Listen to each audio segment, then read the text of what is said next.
right, everybody. I'm talking to my good friend Brian Knobs. Brian, welcome to the show. Hey, thank you for having me, Steve. It's good to be talking to you. Hey, man, I was sitting there, to my listeners out there, I was sitting there doing a sound check with Brian. As you guys know, I'm at the Broken Skull Ranch. I'm in the middle of nowhere, and I record these conversations on Skype. And so me and Brian were getting some levels and seeing how his quality of sound was, and I asked him what kind of phone he had, and you said you had a Galaxy notebook. Yes, it's a Galaxy notebook, and I don't know how to really use it. But you said you liked it because it's so big you can see it? Yeah, I can see it. You know, I mean, it has a big screen, so I can actually, I'm getting older these days. I can actually see the things. I don't have to squint to look at what I'm, reading. Well, why don't you go down to the doctor and get you some fucking glasses? Because I just figured, heck, I don't look good with glasses, so I don't want to go that far yet. I'm pushing that off. That'll come in another 10 years. Boy, I don't think glasses are going to really set your look off too much. On the other side of that, you've been married for 20 damn years, so what difference does it make? Hey, you're right. You know what I might do, though? I might go down to the nearest Walgreens and get them readers. I heard they work pretty good, and now they got these kind that you can have, like, little lights on the side, so, they help you, read. And also, they give you light. Hey, dude, I'm wearing a pair of the Walgreens readers right now. I wear the 1.0s, the little metal horn frame things that are pretty damn strong. I look like a piece of shit in them, but I can see like a hawk. Well, my wife, Tony, she's got them, and she's probably going to be, wring my neck for telling people. But, yeah, she has them on, and sometimes at night she has them on. And I'm like, what the heck? I think there's a burglar in the house or something. You look on the dark side of the house and you see these two little white lights coming at you. Like, what the heck is going on here? Tony has the kind of glasses with the little lights on them? Yeah, she has the thing that has a little thing on the side, and that's why I said I got to get a pair of them. Hey, man, let me ask you, man, you and I have been in the pro wrestling business for a long time. How long was your active career, Brian? Well, put it this way, I'm still, like anyone would say, I'm still going out there and doing it. I don't do it as much anymore, so I'm kind of like semi-retired. But 27 years I've been doing it. Okay. I mean, it's really taking a toll on the body, I'll tell you that. I know, I want to get to that. But the question I want to ask you is, I know your wife, Tony, pretty well. Every time we get a chance to get together, whether you guys are in L.A. and we hook up with myself and Kristen or just around. But I've known you for a long time. I've known Tony for a long time. How long have you guys been married? 20 years. In January 21st, but we've been together, living together and everything for right now 23 years, and this coming January it'll be 24. So there's my question right there. I've been divorced 3 times. I'm on my 4th marriage. I went down in flames several times. How did you, out of all the bullshit that you and Jerry Sags got into as the Nasty Boys, and you're one of the rowdiest cats in the history of the pro wrestling business. Anyway, we'll cover some of that down the road, but how did you keep this marriage together? This is a miracle. You got to look at it, man. Nothing comes easy, and grass is not greener on the other side. But I luckily found a good woman that sticks behind us in thick and thin, and not out for herself, and actually there for me to help me out along the way. Because I'm pretty sure if she hasn't been, wasn't around and with me for all these years, who knows where I'd be right now. It's kind of crazy, but she's been my backbone, like everybody says. Behind every good man, there's a good lady. Well, just like you have a good lady right now, and it took you a little time to find it. I actually found her right away, so that was good on my part because I'm still here. I'm still going strong. What can I say? Well, hey, man, that's answering the question. I know that you and Jerry Sags are from Whitehall Township, Pennsylvania, around those parts. Where is Tony from? Tony's from Nashville, Hendersonville, actually. And, she was when she was brought up as a little kid, the parents had a barbecue shop right there, and all the famous country stars used to come in. And believe it or not, I can't. One time I got drunk and I was really getting on her. But when she was a kid, Roy Orbison actually babysitted her. She used to go and with little Roy. He actually passed away in the fire they had back in the day. But Roy Orbison and Johnny Cash used to babysit there. They used to go on sleepovers and stuff at their houses, and it's pretty cool to say that. And I didn't believe her. I thought she was BSing me. And then I took my parents. We went to Nashville with Tony, and we went to see Johnny Cash and June Carter when they were still living. And we're standing in line to get their autograph and, introduce it to my parents. And Johnny looks up and says, "How you doing, Tony? How's your parents doing? How is this doing?" And we got it all on tape because she had the video camera going, but she had it on her side so we wouldn't look like marks. You know what I mean? So, but it's all on camera. And June's asking how her sister's doing and this and that. And it was pretty cool. So after it was all over, I went, well, she wasn't BSing me. It was actually a shoot. You know what I mean? Hey, let's talk about some ribs here in a second, because you guys were known for your drinking, as I was, but you guys were really known for your roughhouse tactics, your ribs, the life of a party, and sometimes the assholes of the party at the same time. I always got along great with you guys. When did you and I first met? Was it in WCW, or was it on the road somewhere when we were with different companies? Do you remember when you and I first met? The first time, Steve, I think it was WCW. I'm pretty sure that was the first time, and you were with Pillman at the time. Yeah. And you guys were running strong. And we came in and we got along. We just hit it off right from the start. We did. You know the deal. When you meet somebody and you just have that feeling and you hit it off from the start, you know that guy's going to be friends with you for life, through thick and thin, and have your back and all that stuff. And that's the way me and you hit it off, right like that, Oh, I know. We did hit it off. But, hey, let's go back to you guys growing up down there in Pennsylvania. We were from Whitehall, PA, actually, and that is, the Lehigh Valley. Allentown, Pennsylvania is I always refer to it like Allentown because Billy Joel wrote a song about it. So it was, we're living here in Allentown and they're closing all the factories down. So I'm going to become a pro wrestler and show everybody in Allentown what I can do. No, but so when did you fall in love with the business? When did you start watching pro wrestling? And I'm guessing because of your location, you were getting WWF. It was WWF back in the day. Yeah. Steve, it goes all the way back to the early 70s when Pedro Morales went against Bruno Sammartino at Chase Stadium. I mean, we used to it was all WWF, and we didn't get no others. We didn't get NWA, we didn't get AWA, and, that was one of the major, companies back in the day. And I guess Vince Sr. ran it, but man, they had Pampero Football. They had S.P. Jones. I mean, Superstar Billy Graham, Bob Backlund. I mean, the list goes on and on. And I used to do TV at Hamburg. And we went and watched, TV. We'd go see TV tapings at the time with Captain Lou Albano, Professor Tanaka, and but Mr. Fuji. When you say we, you're talking about you and Jerry Saggs, right? Your partner. Well, Sags would go on a couple of them. My brother would go. I mean, me and my brother were big fans, but Sag would hop along on a couple of the trips. But I was really I was insane about it. You know what I mean? And Sag liked it, but he wasn't as crazy as I was for it at that time. I was going to everything. I would like every time they would come, I was going to go to a TV taping.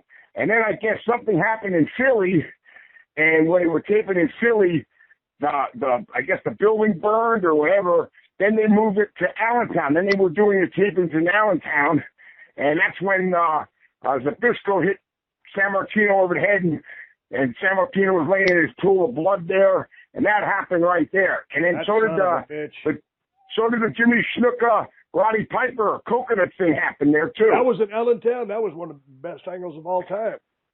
Yeah, that was either in Allentown or in Hamburg, but I think it was in Allentown, Okay, so you got... memory gets a little foggy these days there, Steve. Yeah, but okay, so you're bit by the wrestling bug, so you decide that you want to get trained. How did you end up over there getting trained by Vern Gagne and Brad Ringens? Well, first of all, me and Sam were getting in a lot of trouble.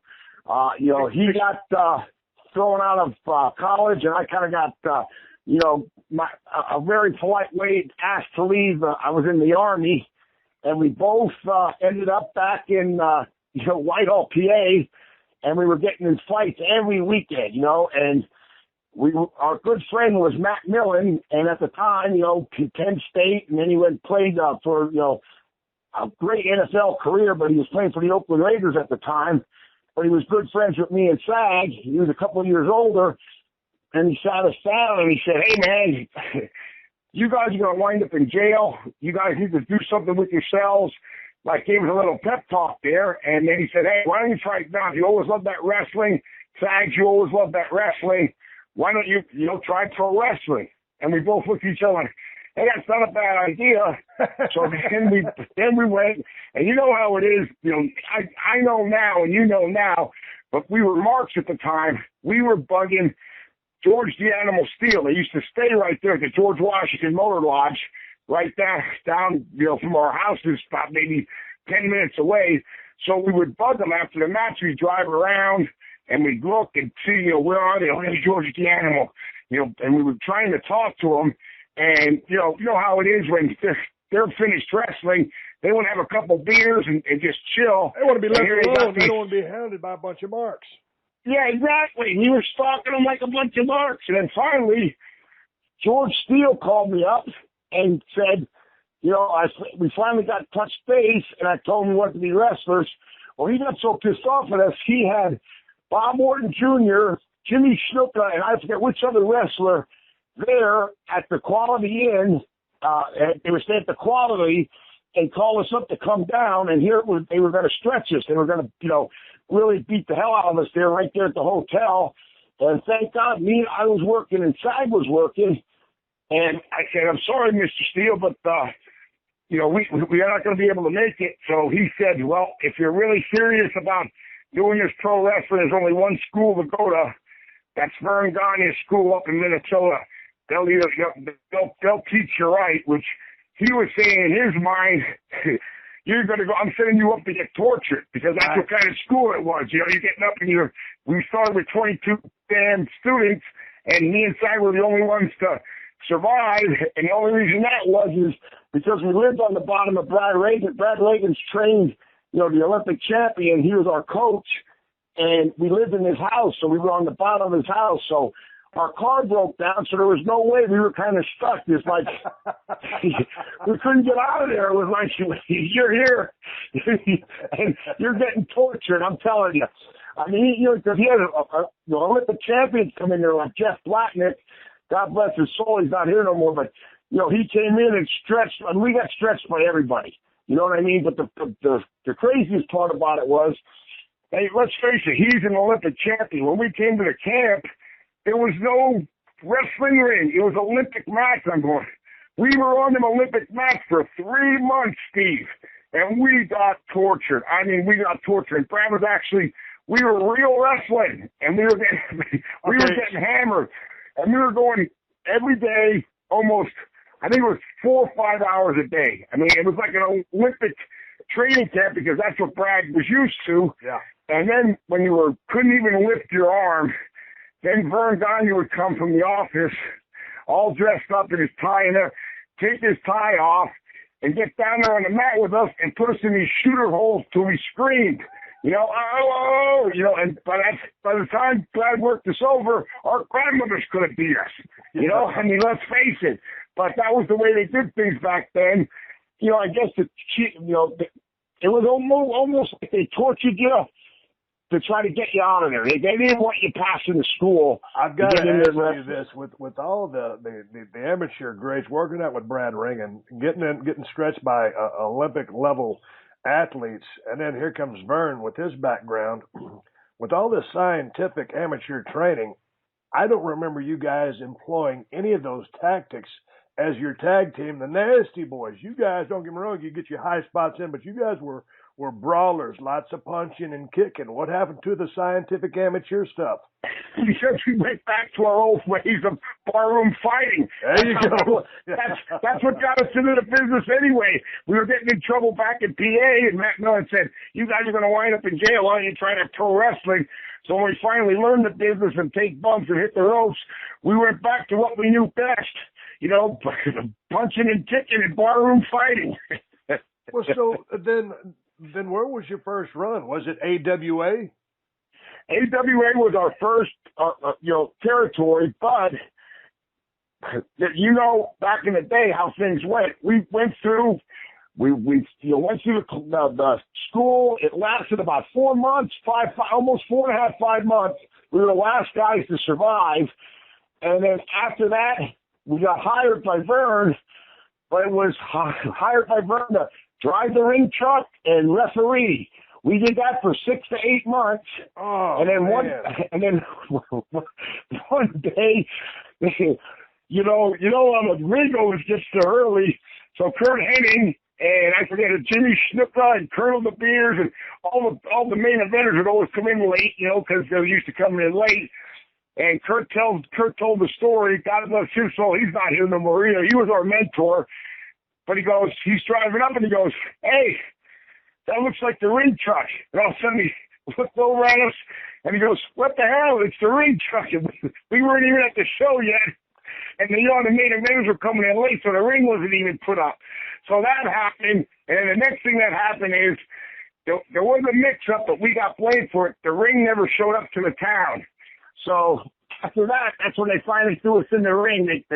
We got axed from that job because the next day, Vern Gagne called us in the office and goes, "Never, since I own this company for 40 years, has the ring never shown up to the town where it was supposed to be." And me and Cy were sitting there going, "What's his name was supposed to bring the ring this time? Not us." He goes, "Bullshit, you guys were down to bring the ring and you didn't bring the ring." We were sitting at home and we get this call and it was the ring didn't show up to the town. So straight up shoot, was it your fault or was it the other guy's fault? It was the other guy's fault, but he blamed us, of course. He was around for a while. So then you guys get in the ring.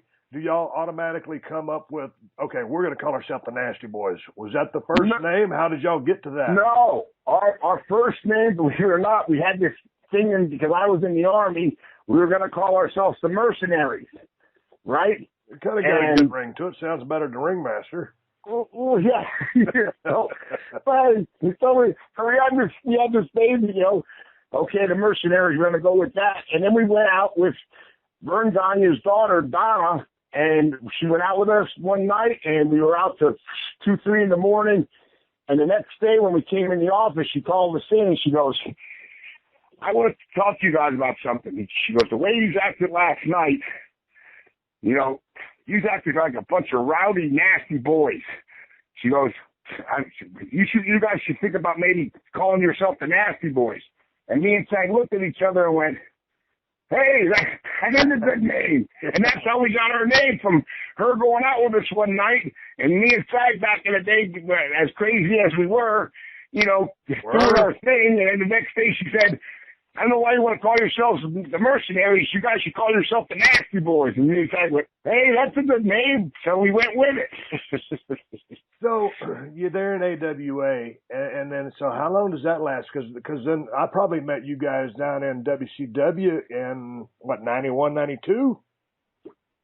I think in 90 we met. In 90?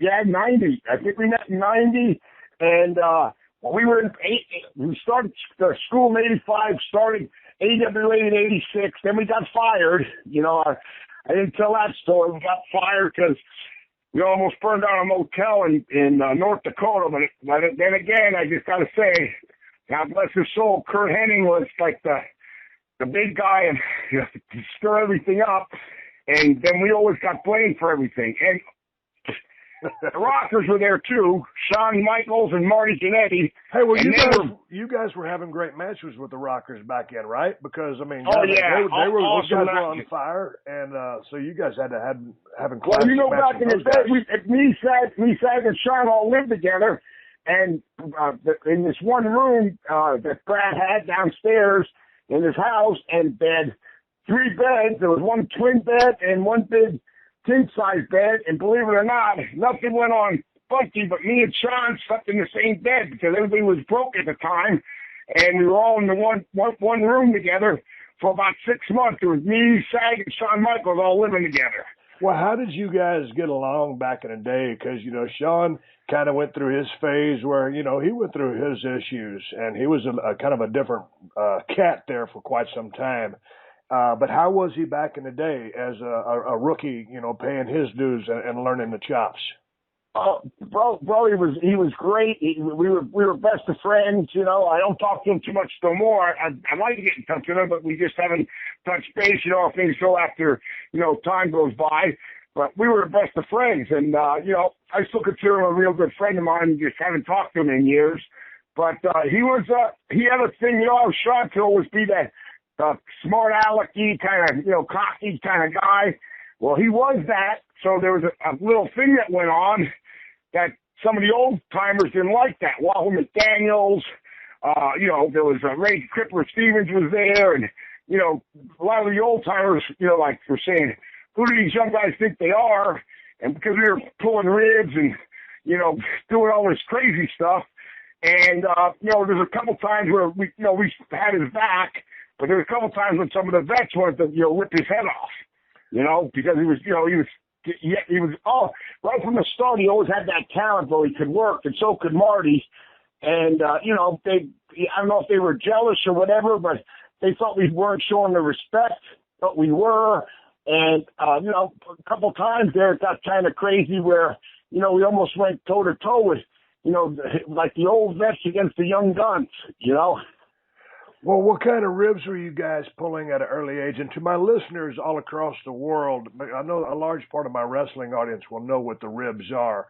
Ribs, to my people that don't necessarily know wrestling, are practical jokes that guys play on one another just to alleviate pressure or for a few laughs, or maybe because you don't really like someone, but they're a big part of the pro wrestling scene. So what kind of ribs, if you guys are pretty ballsy to be pulling ribs on veterans that have years of experience, what the hell were you guys doing?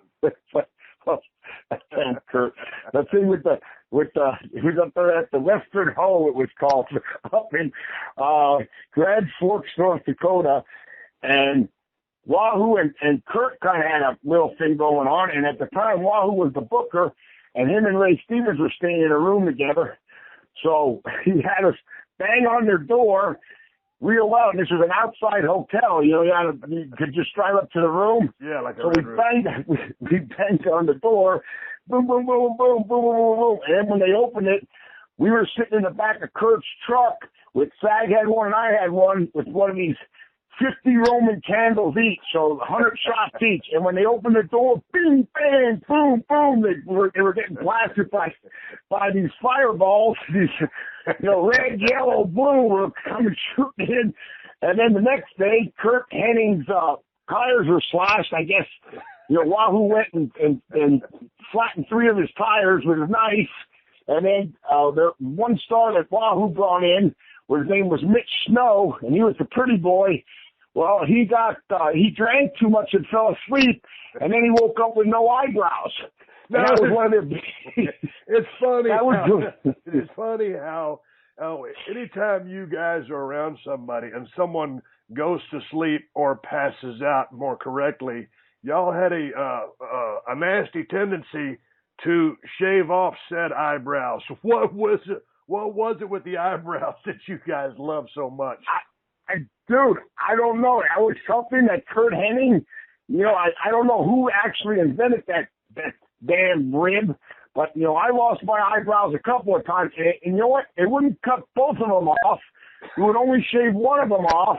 So you look like a moron when you're going through the airport, And, it takes a while for them to come back. Oh, hey, I want to tell you, I only got Kurt once. And it was great because he didn't know it until he got to the airport. And when he went to check in his flight, because we were in the Tennessee territory at the time, in the Mid-South. This was in 87. Yeah. and we finally got him. He didn't know it, and we rushed him to the airport. And then when he got off, and he gave his ticket on, that's when the lady was looking at him weird, and he touched his thing and went, "You son of a bitch, you got me." You know what I mean? So this is what he did to us. For me and Sag had a one bedroom, and in this one bedroom in Tennessee, we had the Rockers staying with us. We had Scott Hall at one time staying with us. Everybody staying with us in this one little shitty, crappy one bedroom apartment. So about Kurt leaves, and about a month goes by, and me and Sag are at each other's throat. Sag's going, "Wash your fucking stuff. You know, it smells like shit in here." And I'm going, "It's not me, it's your stuff." You're right? Yeah, we were almost going to fisticuffs. Finally, we go and clean the whole room out. And right in between, we both had twin beds. But in between, we had the nightstand. We pull out the drawer, and we're cleaning out the drawer. In the very back, there's a Dove soap container. And Chad goes, "What's this?" And when we pulled it out, that damn Henning took a dump and put it in that Dove container, that Dove soap container, and put it in the back of our night table stand there in the drawer. And it was like a shit deodorizer, and it stank up the whole room, and had me and Sag almost at fisticuffs going, "Your stuff stinks. No, your stuff stinks." And here, Kurt rigged us and put a real live poop deodorizer in our room, you know. And that's the thing about, Kurt was a tremendous worker, one of the nicest guys. I mean, he introduced me to a lot of people when I first came to WWF, but he was always so good about helping guys, taking them under his wing, mentoring a lot of guys. But to people who didn't get a chance to really see or know too much of Kurt Hennig, God rest his soul, he was one of the biggest ribbers in the history of the business. And Kurt was one of those guys. And I didn't know Kurt real well, but I knew him well enough. He just had that personality where you could be mad at him for like 15 minutes, and then, you just had to forgive him because he was such a cool guy, and, he was just mischievous, and he always had that smile on his face. I don't think as many times as I crossed paths with Kurt Hennig that I ever saw that guy in a bad mood or without a smile on his face. No, and you're right. He was always in good spirits, Brian, and he was one of our mentors when we first started in the business. And I'm telling you, man, it was to learn from him, and not only wrestling wise, and learn the psychology and all that, but the ribs. Oh my word! You always had to watch your back. I mean, it was a big thing back in the day when they would always put these padlocks. They would get them from the small high schools we were wrestling at and everything. And then they would put them on your bag and lock your bag up to the top of the rafters, and you would have to go try to get a superintendent there or a janitor with a bolt cutter if they had one to cut your bag down. If not, you were stuck in a town the whole night. Either that or they put all the combination locks on your belt loops of your jeans. Yes. And, then you walk around with a bunch of combination locks. Oh, it was exactly. total bullshit. And God bless his soul, Hawk from the Road Warriors came in and went, "Nobody ribs the Road Warriors." And then when they came out that night, they had a padlock on their brand new Lincoln on all of the door handles. Yeah. So when they went down the road, they were going all the locks were rattling, and they mixed up their brand new pound car they bought.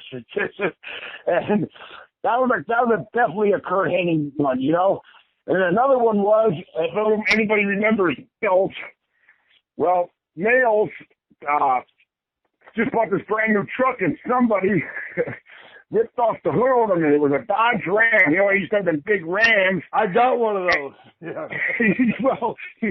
well, after that, he was driving with Kurt, and Kurt had him convinced it was Sheik Admiral Casey. And Sheik Admiral Casey's, I don't know how old he was then.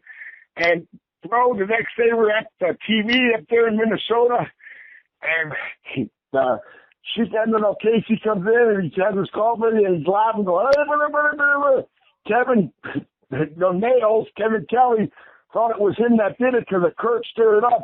And he went running over to him and just beat the living hell out of him right there at the interview room. And then Great Tanya jumped in and says, Kevin, stop it. We have expensive TV equipment around here. He wasn't worried about Sheik Adnan getting his ass kicked. He was worried about some of the TV equipment getting busted. So now, after that happened, Greg goes off, has everybody, sitting around and saying, this shit's gonna stop. If any of this happens again, you're fired. One of you guys out there, blah, blah, blah, blah, blah. After he gets through with his whole speech, Kurt goes, you fucking nasty boys. You're too much.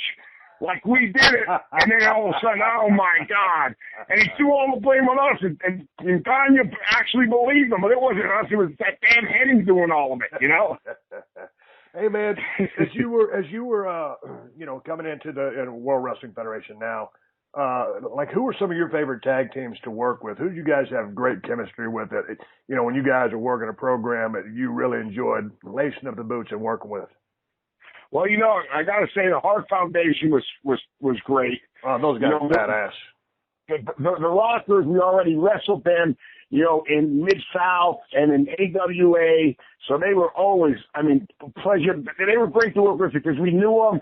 They were friends of ours. And when you wrestle a friend, if you spun them a little bit, they don't care. Right. So you always had good chemistry with them guys.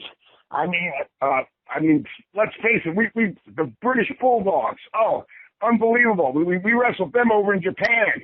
And, hey, stop right there. Road Warriors. Stop. Hey, but let's stop. Let's talk about the British Bulldogs for a second, because this was back in. So Dynamite Kid was still in the ring, correct? Yes. Oh, they were still going strong. This was '88.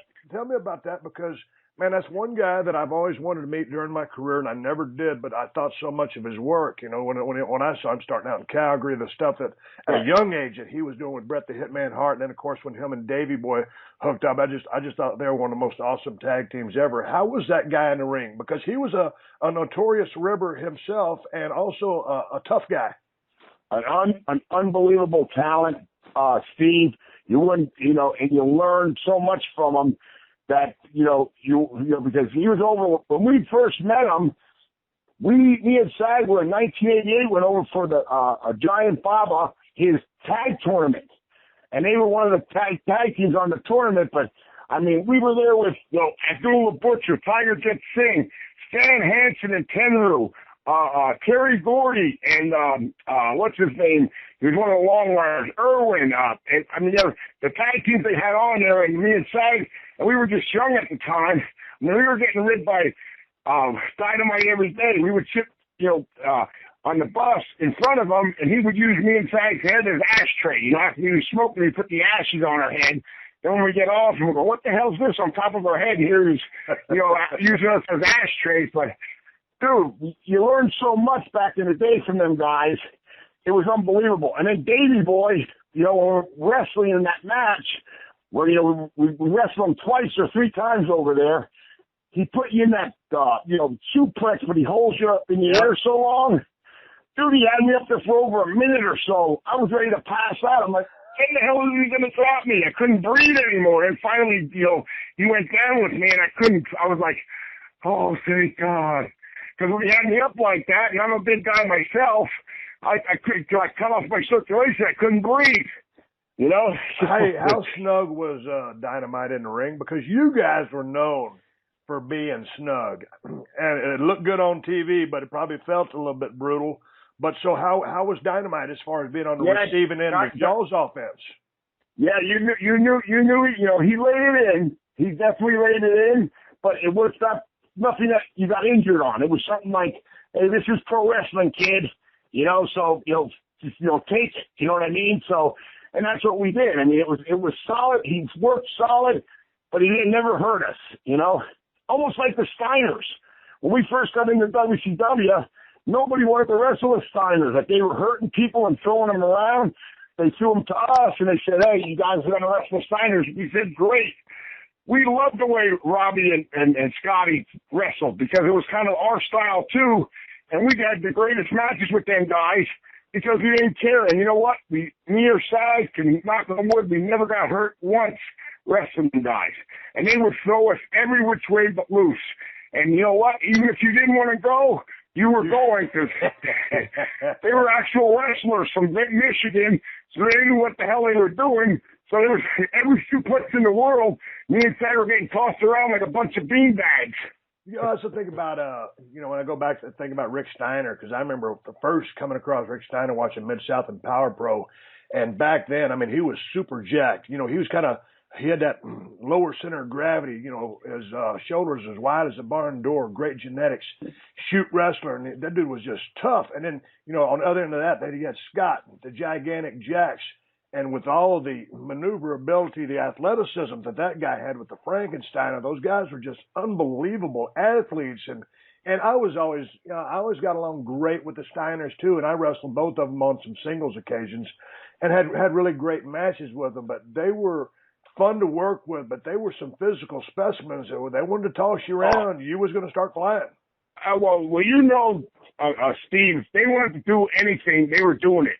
And, you just had to be prepared, because there was no stopping any suplex they wanted to do. They would get you in that hole, and you go with it. And even if you didn't want to go with it, you were going with it. You know what I mean? So, but I must say, I don't know, you never got hurt wrestling them, right? Oh, no, I loved working with them. Well, the thing was, when we first came to WCW in 90, nobody really wanted to work with them because they were, tossing guys around, and I guess a couple people got hurt.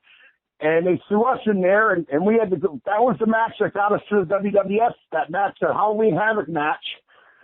They went out and they said, you guys are wrestling the Steiners for the, United States Tag Team Championships, and they built an angle up, and we kind of laid them out on the signing, when we were signing the actual supposedly contract in the middle of the ring, and we were the first ones actually to lay them out, so it got us good heat. And then, bro, we had the greatest match at Halloween Havoc. We went 24 minutes with them guys. Shag got juiced open, and almost like you got juiced open that time wrestling Brett. It was the same thing, the hard way, over the top of the head with a chair, and Shag was bleeding, and we just kept on going, and we went all over the place. I mean, we were getting thrown off the top rope with these suplexes. We were back and forth doing, crazy-ass stuff that wasn't even seen back then. And, after that match, about 2 days later, Hulk Hogan called me, because I knew Hulkster at the time, and he says, hey, Vince McMahon wants to talk to you. And Vince gave us a call and offered us a job up in the WWF after that Halloween Havoc match in 1990. All right, everybody, I'm talking to my good friend Brian Knobs. So when you go up to the WWF, I mean, for me, the way I've always explained it, and I think this is the way it is, WWF, WWE, whatever you want to call it, that's the major leagues. And WCW was kind of, training grounds. It was minor leagues. Yeah. And so you guys going to WWF, y'all roll in there, and how were you received? And is that when the final look came together with the graffiti style stuff? And right. Vince was down with bringing you guys in and put a rocket on your back? Yeah, you know what? They did that, and we didn't even know they were doing what they were, going to do. We just thought we were coming in there to work, and they had us already, he didn't tell us, we already had us figured in. We got in there in November of 90. We actually started at the same time Undertaker started. And Really? Undertaker was in that, Undertaker came in the same time we did. And, he was in that Survivor Series in 1990, but we weren't. And then in 91, the Royal Rumble, they put me in, and they didn't put Sags in that one. And here I looked on the list, and Jimmy Hart was, our manager at the time. So it ended up to be the last three that were going to be in the ring were me, Earthquake, and Hogan. And I was going, really? Are you kidding me? And, so it ended up, bro, that was, there we were at the end of the Royal Rumble in Miami in 91, and, Paul said, how do you want to go out? And I said, well, give me the big boot, and I'll go out backwards over the ropes. And he looked at me, and, I weighed about 290 at the time. He goes, you sure you can do that, brother? And I said, I promise you, Hulk, I won't let you down. And Billy gave me that big boot. I was so amped up. I didn't even touch the back of the rope. I was flying, man. I was like, because at the time, Hulkamania was running wild, and the last three in the ring, me, Earthquake, and he had like a little angle going with Earthquake, and Hulk. I mean, and then to hear the fans, I mean, I was so energized up, but the funny thing was, when they finally called my number, I think I was number 17 to get out there. I ran out there and went and, Piper even, he's on the announcing going, boy, look at this young Nazi boy, he's hitting everybody. I went in and started hitting everybody. And, with stiff shots, of course, and doesn't Kurt Hennig. I finally come up to him. I go to swing at him. He backs up 2 steps. I fall flat in my face. And every guy in the Royal Rumble jumps on top of me and starts whooping my ass. I mean, if you ever get that Royal Rumble, watch it. For a shoot? Oh, yeah. Go ahead. For a shoot? They were just giving it back to me. Stiff shots, but they were whooping. They were bang, bang, bang, bang, bang, bang, bang. Like, who do you think you are, young kid, coming in here gonna do this and that? So it was almost like receipts. You know what I mean? Hey, but you know what? And here's a little bit of advice for any of these new cats that go into a Royal Rumble. When you go in there, don't go in there and try to do a bunch of whiplash, bing, bang, boom bullshit. Go in there and start kicking motherfuckers' ass, just like Knobs did. Bang, forearms, just make your rounds. You got to make your presence felt. You got to have an explosion. So many cats go out there in their first Royal Rumble and they want to tee off with a guy and try to send him into the ropes while there's 15 other guys in there and do a bunch of stupid shit. You get over by doing the stuff that you did, or for me, stomping people or just making rounds with big right hands. That's how you make an impact. But You said, I want to backtrack a little bit. You said when you went in, you were figured in. And let me explain that to some of my listeners that don't know the professional scene too much. Figured in means when you come in, okay, let's talk about when I went in as a ringmaster, I wasn't figured in. I was just going to be, kind of a mechanic. So when you're figured in, they have plans for you. They're going to utilize you in a correct fashion. They have plans to push you. So you guys were figured in. They had plans to make you guys a top tag team. So now that we have that talked about, let's talk a little bit about The Undertaker.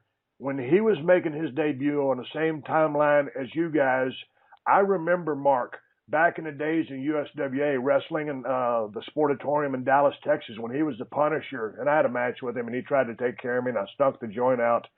But when and I knew him, I watched him as Mean Mark Callis in WCW. Right. He always had that mean, tough guy look. There was money written all over him. You just didn't see it yet, or they didn't. And so, man, all of a sudden he goes to WWF, and he comes out as The Undertaker. And when I first saw him debut, I was entranced. I thought it was the greatest fucking gimmick I'd ever seen in my life. And he played it to a T. And you would see little kids on the front row, Brian, scared. I mean, really fucking scared. That's how good this guy was. Nobody in the world could have pulled that gimmick off like Mark did as The Undertaker. No. So what did you guys think as this guy started sawing his way through the competition? Well, he was always good. He was a friend of ours, so we got because we all came in there together. But we were there for his first match. I mean, I don't know how many wins he has now. Is he on 20? But his first match was against Jimmy Snuka at WrestleMania 7. Russia. And our first big deal was WrestleMania 7. We wrestled the Hart Foundation and won the WWF Tag Team titles. And that was the biggest, like I said, everybody asked, well, what was the greatest match you guys ever think you had? And I said, well, there was the match against the Hart Foundation because that's the one that stamped us as you're legitimate, you're in the WWF now, you just won the, tag belts at WrestleMania 7. And now we're up to, number 30. So I feel like an old NFL player when they, back in the day, they go Super Bowl I and Super Bowl II and, Super Bowl, we were at, number 7, 8, and 9. And, there is no other venue that is like WrestleMania. It is the Super Bowl in our sport, and to be involved in any of them is an honor, let alone winning the WWF Tag Team titles, at a WrestleMania. What did winning the WWF Tag Team titles mean to you guys on a shoot level? Oh, on a shoot level, it was amazing because for that time, since we started, every time I would call my dad, that's all he would ever say to me. You're not in the WWF yet, kid. You're not in the WWF. And we were from, AWA, which was on ESPN. We were down in, Georgia.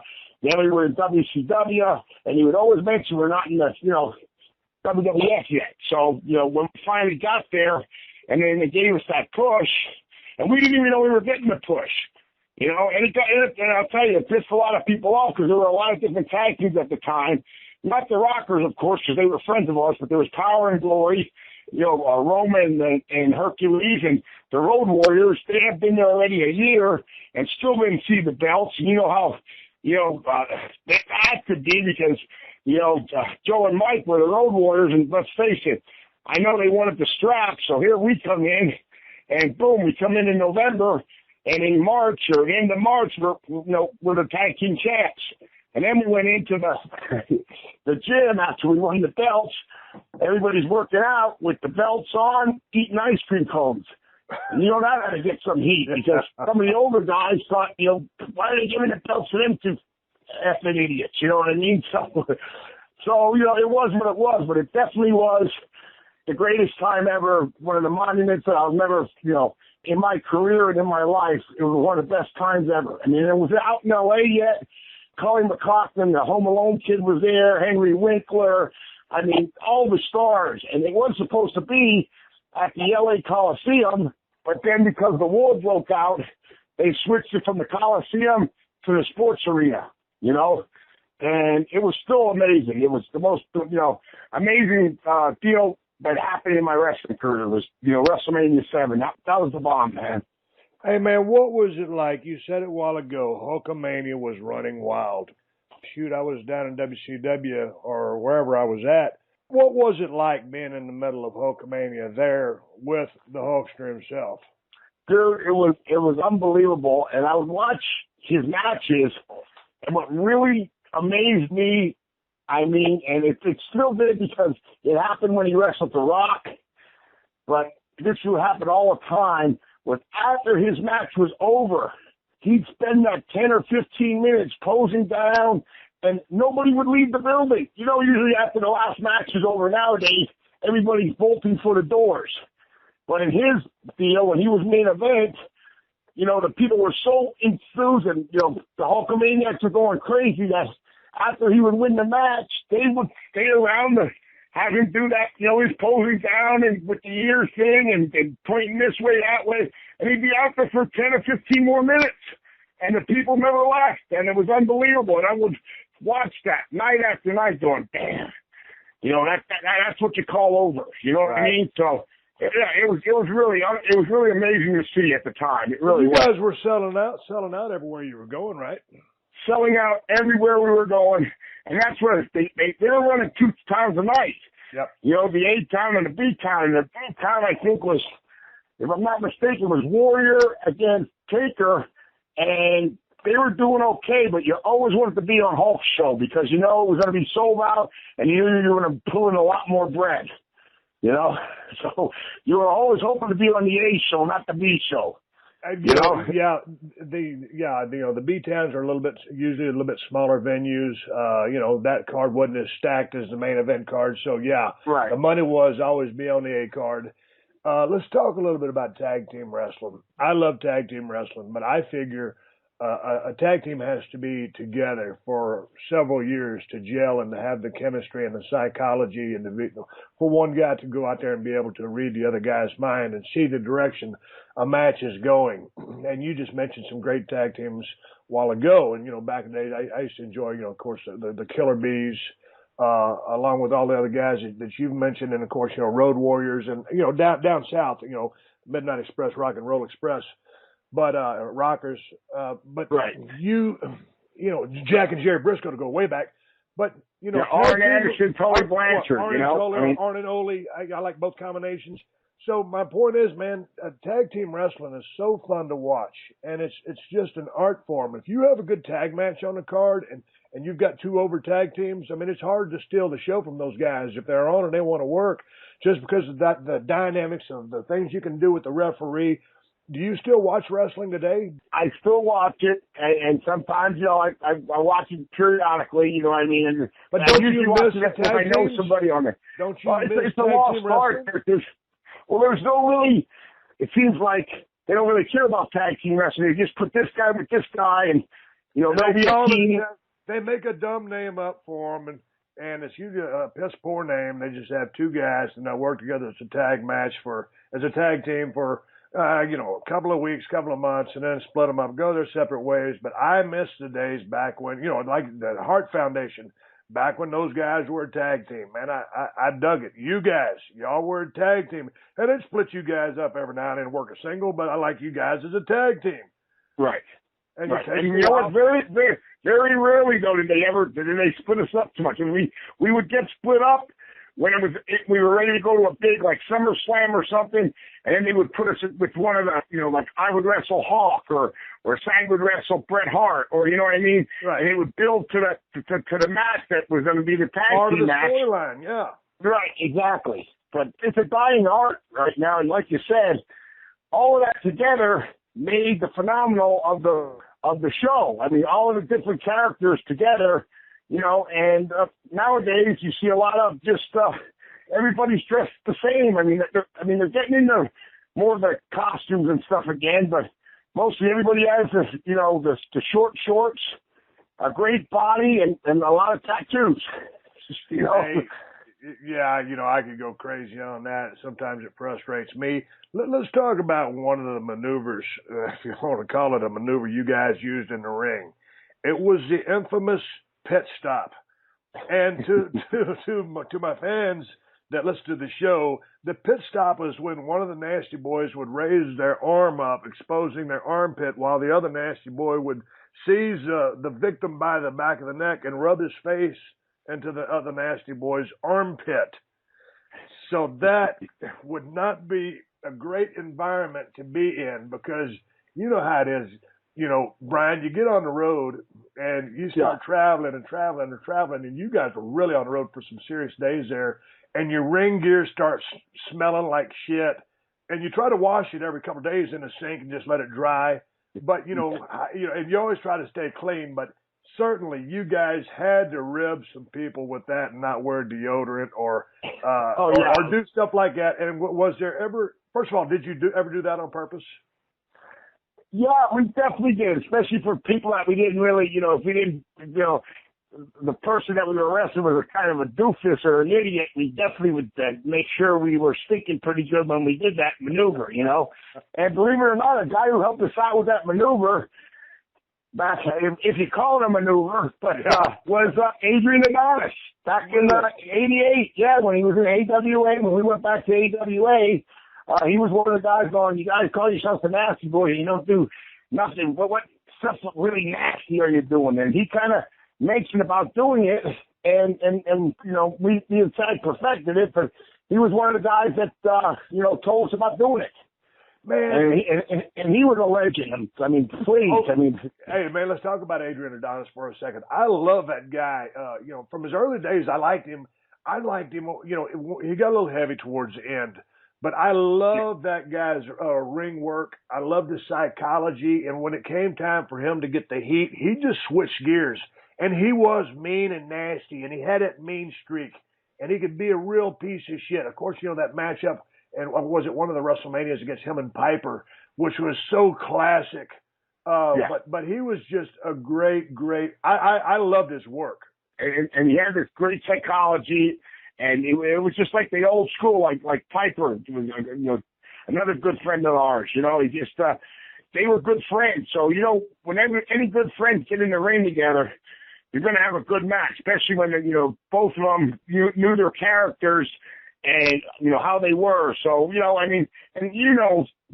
your character back in the day was an extension of really you. I mean, right. Just like you finally got Stone Cold, and you told that story about how you got it, and your ex kind of mentioned it to you, and then you went from there. But it's an extension of you, and I don't know about not nowadays.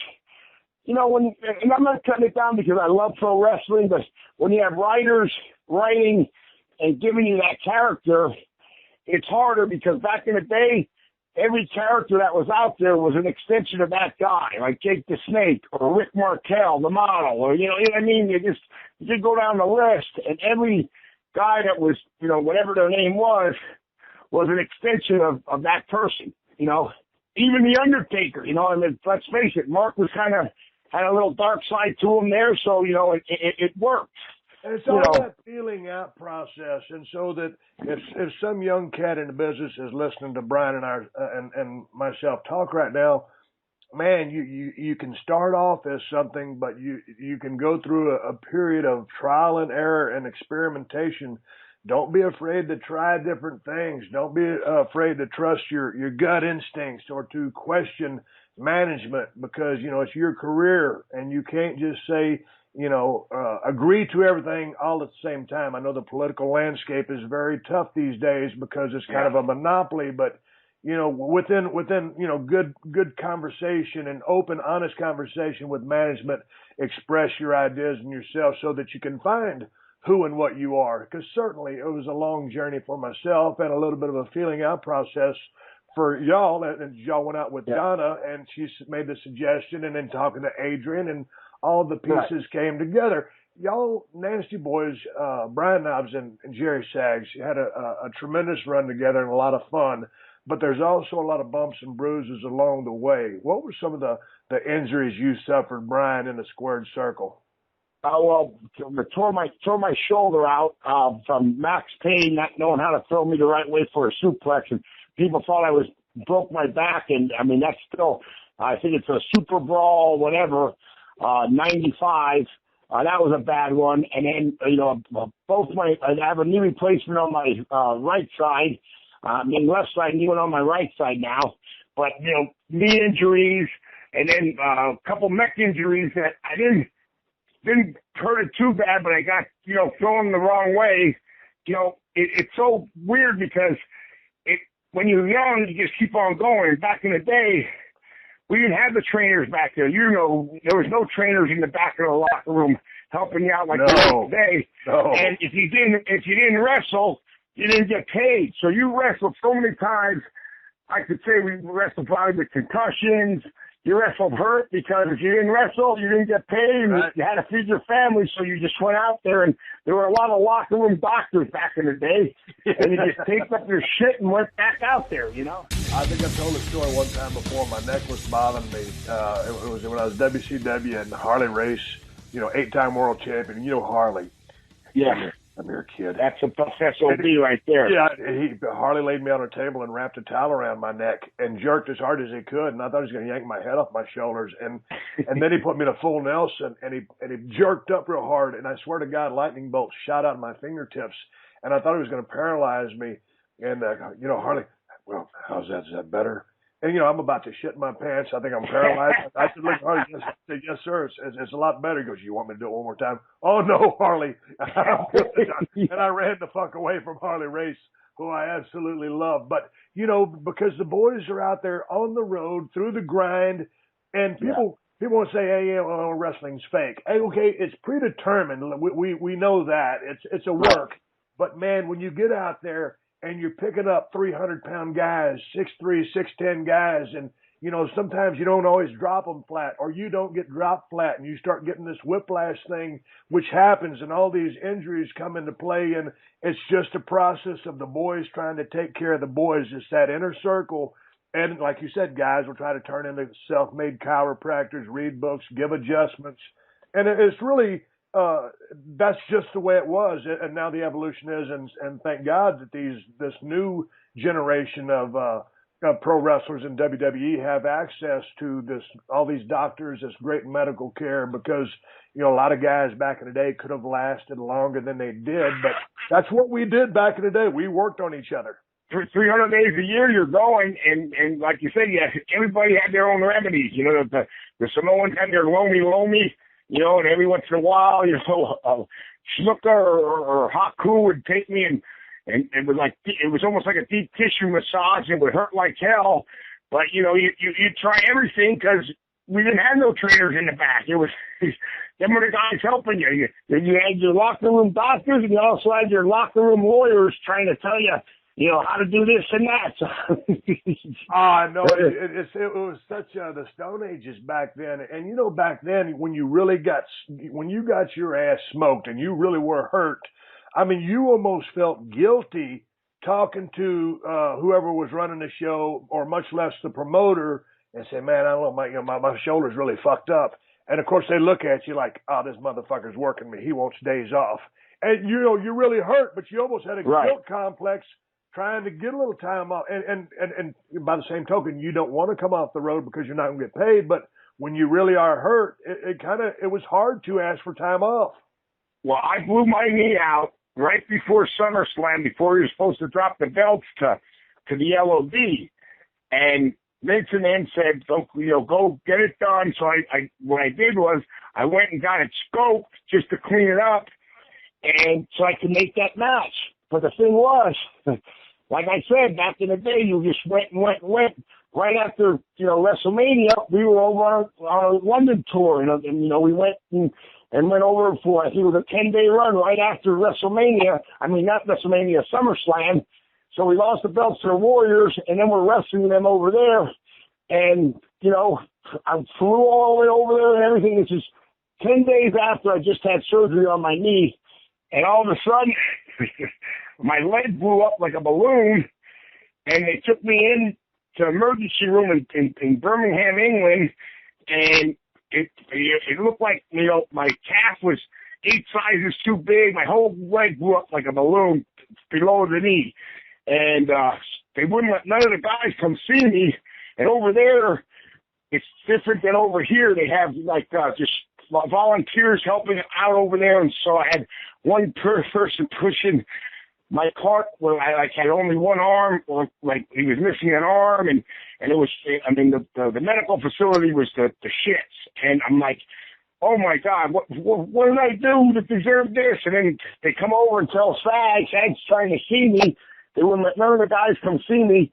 And they said, well, he has a blood clot, and if it breaks off, it goes to his heart, he could die. And all of a sudden, they told me that, and I'm like, what the hell? What's going on here? Where I should have been 10 days this was 10 days after surgery. I went and did the match after, the SummerSlam match. I should have just said, hey, I need to take some time off, but you weren't sick like that. No, man, I got to go, and, they got another tour booked. We're going. And, I thank God nothing happened. I stayed in the hospital for like a day or two, and then you joined back up with the crew like 2 days later. And then they said, you don't have to wrestle, Bob. You don't have to wrestle. And I still went out and did my thing, but I was more on the apron because we were a tag team. You could do that. But I still went out. Hey, man, you told me a funny story. Would you tell a story about how you almost got run over by your wife at the gas station? Well, I actually did. What was the deal? And that was in one year. I got stabbed in Peoria. Okay, why did you get stabbed in Peoria? Well, after the match, a bunch of frowny fans, because it was me, Sag, and Mike Rotundo, and his car came up and was trying to drive us off the road. And all of a sudden, they pulled in front of us and put on the brakes, so I got out first. This guy jumps out of the front. He starts throwing punches, and I'm blocking him, and I grab the guy, and I start punching him in the face, and now he falls down, and all of a sudden I just feel this rush of liquid coming down my head, and here it's blood, and I yell, Sag, he has a knife, and here he had a boot knife, and he stabbed me 3 times in the arm and 1 in my stomach, and Sag got the guy, front faced him, and just buried him right in the cement there, right there on the street. It's in the middle of the street. And while Sag got that guy, the other guy got out of the car and came like he was the Lone Ranger and lassoed Sag over the head with a pair of jumper cables. And Sag had scissors on the side of his head. Mike Rotundo, the big shooter, our good buddy Mike, was out there, and somebody got at him in the eye. Where are all these wrestling skills, Mike? So anyway, with the fight's over, we got these guys laid out, and I said, man, I got to go to a hospital. So I kept my arm up over my head, and while we were going to the hospital, Mike's flying like a bat out of hell to get to the hospital. And here we go. We get in, and they rush me in, and I'm in the emergency room, and Sag follows me in. And here they get me, in the operating room, but the room where they're going to work on me and see how bad I am. I had like a Oakland Raiders, like big sweatshirt on. It was in Peoria, Illinois at the time, and it was freezing. So when they pulled it up, I had my arm up there, you know, for almost 10, 15 minutes, and all the blood ran down and accumulated, you know, underneath the sweatshirt. Yeah. So when they picked up the sweatshirt, all the big splatters of blood hit the floor and it went boom, boom, boom, boom, boom, and it just blood went everywhere. And Fag went, "Oh my God, his liver!" And I just went, "Ugh," and passed right out there. And they said, "Get him out of there, pick it up, please." So, I mean, oh, what a deal, what an ordeal, you know. So where did you end up getting stabbed? I got stabbed in 2 times in the forearm because I had the guy in a headlock when I was punching him. 1 time in the tricep and 1 time in the lower stomach. But the blade didn't hit anything vital? No, thank God I'm fat. Okay, that's what they said. They said, thank God you got some protection down there. So he stabbed me in the right spot, my fat stomach, you know. So when Jerry gets roped with the jumper cables, I mean, these guys are pulling out all the stops. So who ended up technically winning the fight if there was a winner? Well, we did. We left them laying there. Okay. They were laid out on the street, but instead of us trying to, because we were in the middle of nowhere there, we were trying to go to a hotel, but it wasn't in like downtown Peoria. It was on our way, like, you know, we always stay out by the airports, and right. You know, and sometimes when you're out there by the airports, there's not really nowhere. There's nothing out there. And by that time, this is 1992. So there was nothing out by the airport. So when it happened, you know, we let them guys lay in there because we didn't really give a shit about them. We were more worried about getting me to the hospital and see how bad I was, because I know I got jabbed a couple times, you know. So how much work did you miss with your injuries? You know what? I don't think I missed too much. Probably, I would think maybe about a couple weeks, and I was back out there again. Okay, you know? So you got stabbed in Peoria. It was a tough year. Then what happened? Oh, well that happened.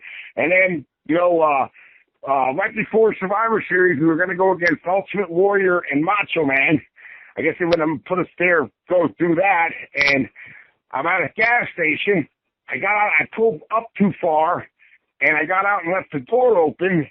And what kind of car were you driving? I had a Cadillac, a Fleetwood. You know, one Cadillac, nice, you know, Cadillac Fleetwood, living large, pull up to it. Yeah, living large, you know, doing it. So I left the door open, but I pulled too far, and I couldn't.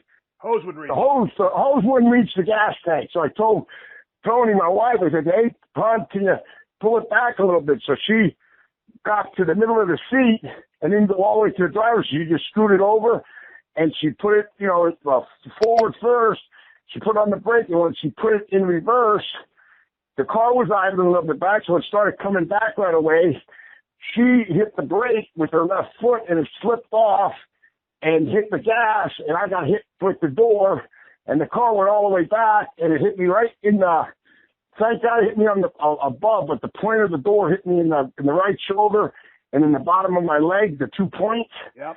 And thank God, because all the arteries are underneath, because I would have been dead on the spot, but it flipped me around, and they helicoptered me to the hospital and all that stuff. So what happens? Okay, the door's open, your wife slips off the brake pedal, it hits the gas, the 2 edges, the top and bottom of the door, pin you up against the pump, spin you around. It didn't spin me. It hit me, and the car kept going, and I took a little whirly twirl, and I was laying there. Okay, so you whirly twirl, you're laying at the gas pump. Are you bleeding like a stuck pig? Oh, bleeding like a son of a bitch.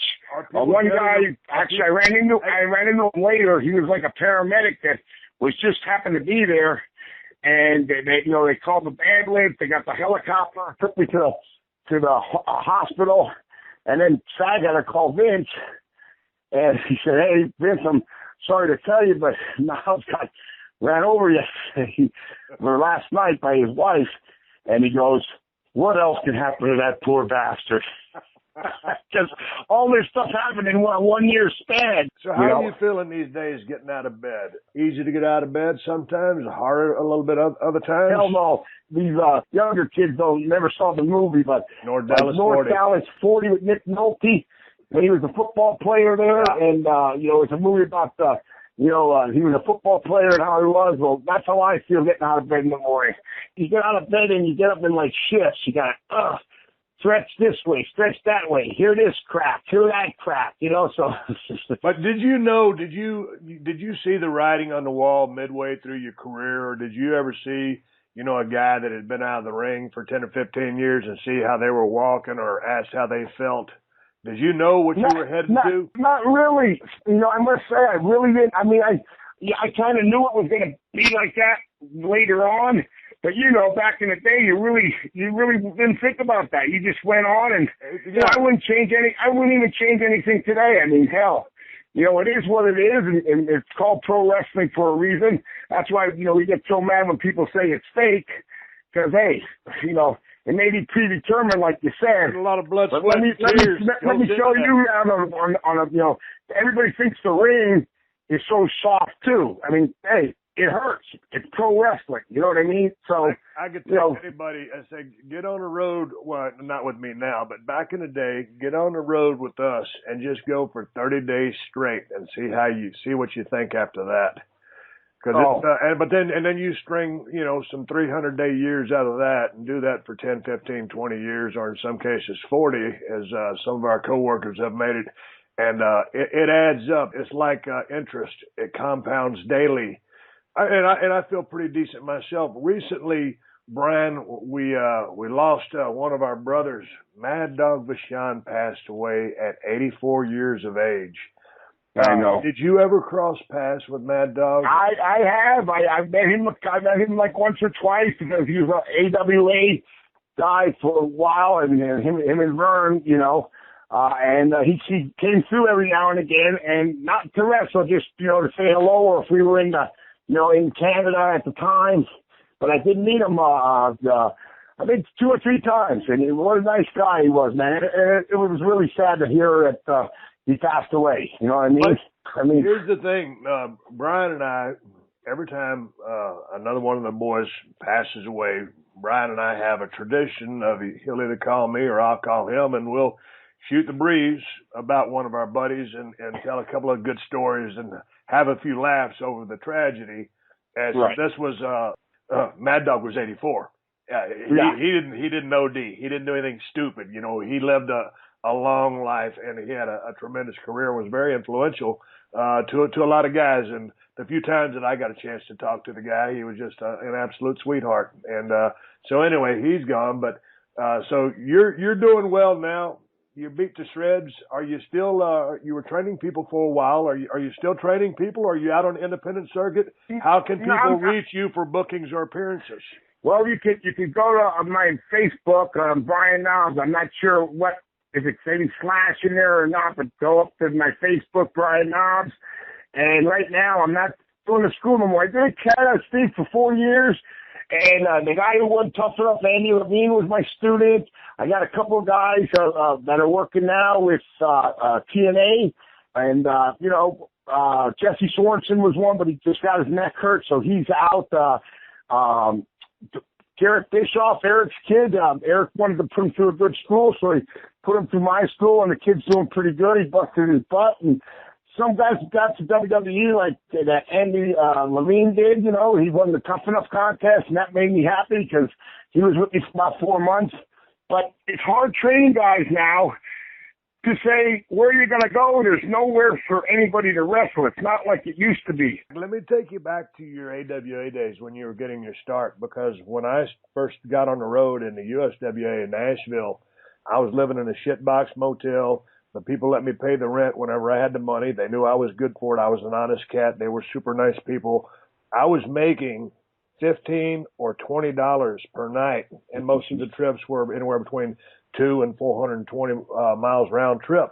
Your early days there in the AWA with Jerry, what kind of payoffs were you guys making back in? We were making a little bit better than that, but then when we went to From we started there, we were making, like if we were resting, they would give us about $1.50, which was great. But then when we left there, we got fired from there twice.